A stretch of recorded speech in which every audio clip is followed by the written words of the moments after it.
La Minute Canine avec Jimmy, éducateur canin comportementaliste.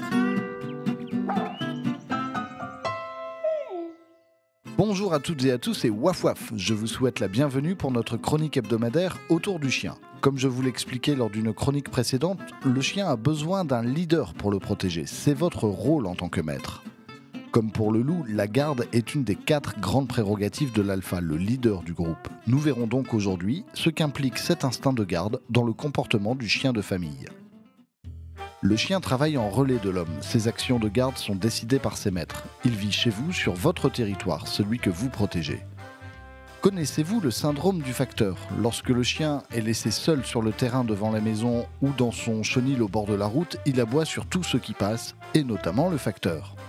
N'ayant pas de maître à ses côtés pour assurer sa protection, il gère lui-même la situation avec les seules armes dont il dispose, le grognement, l'aboiement.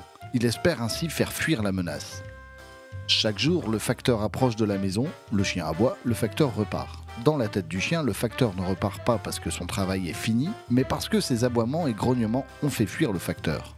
En laissant ainsi le chien décider des moments de garde, le risque est de le voir s'en prendre à un visiteur qui arrive par surprise. De même, ne pas gérer cet instinct de garde peut conduire à des difficultés pour approcher la gamelle ou le tapis par exemple. On considère alors avoir affaire à un chien agressif par nature, là où le chien se sent juste en devoir de protéger ce que son maître ne protège pas.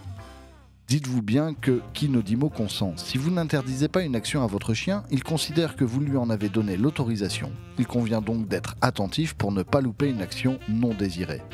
Bien sûr, les situations de garde sont différentes d'un chien à l'autre et changent selon l'environnement, à l'intérieur ou l'extérieur de la maison, en balade, chez des amis, au restaurant.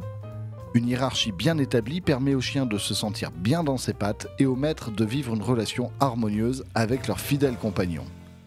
Vous pouvez me retrouver sur Facebook, jimmy.educateur.canin et je vous donne rendez-vous la semaine prochaine pour de nouvelles aventures. D'ici là, bonne balade et waf waf!